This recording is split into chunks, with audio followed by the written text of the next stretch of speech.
Olá, vamos para uma apresentação de um caso clínico relacionado ao forame oval patente e a decisão sobre oclusão ou não do forame.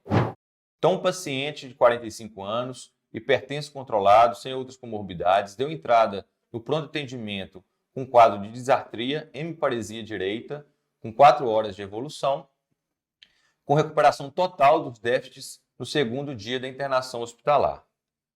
Paciente sem histórico de tabagismo, sem histórico de diabetes, sem eventos neurológicos prévios, hipertenso controlado em uso de olmesartana.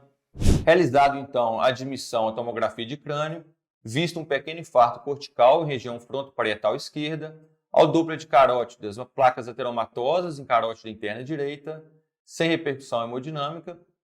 Realizado, então, o transesofágico, visto uma função ventricular preservada, sem valvopatias, descartado trombos intracavitários, grau 1 de disfunção diastólica e visto, então, um forame oval patente.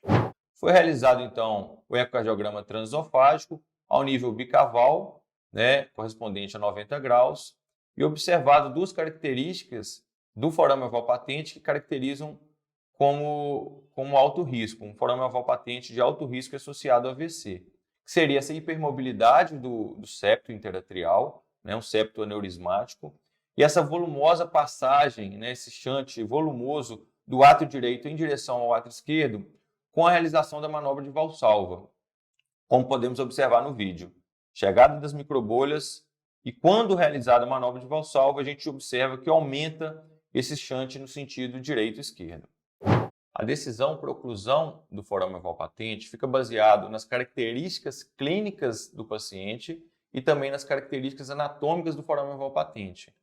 Temos, então, alguns scores que nos auxiliam para oclusão ou não do forame oval patente, como o Hope Score, que leva em consideração 6 características, 6 fatores, como a história de hipertensão, histórico de diabetes, AVC, AIT prévio, histórico de tabagismo, apresentação do AVC no momento da admissão, se houve um AVC cortical demonstrado na tomografia ou ressonância e a idade.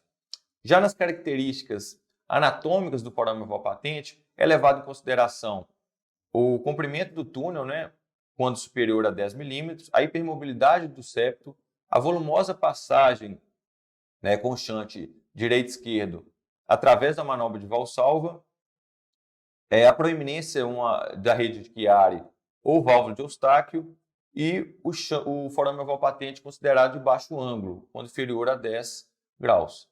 Então é importante que analisemos todas essas características, tanto do paciente quanto as características anatômicas do FOP, para chegarmos a uma conclusão se a gente vai proceder para o fechamento ou não do forame oval patente. No nosso paciente em questão, quando a gente avalia o Hope Score desse paciente, a gente chega a uma pontuação de 7.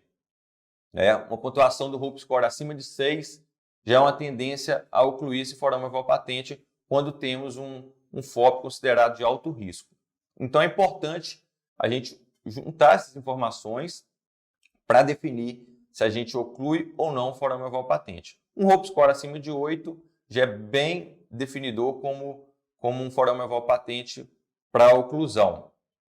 Depois disso vieram outros scores, como o Pascal, que procurou juntar o Hope Score com as características do FOP para definir, para nos ajudar na decisão do fechamento ou não.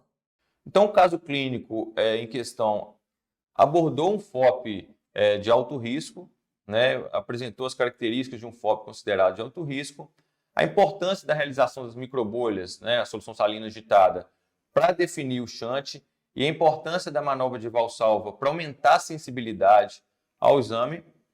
E a decisão do fechamento do forame oval patente é baseado tanto nas características anatômicas do FOP, quando considerado de alto risco, com as características clínicas individuais daquele paciente.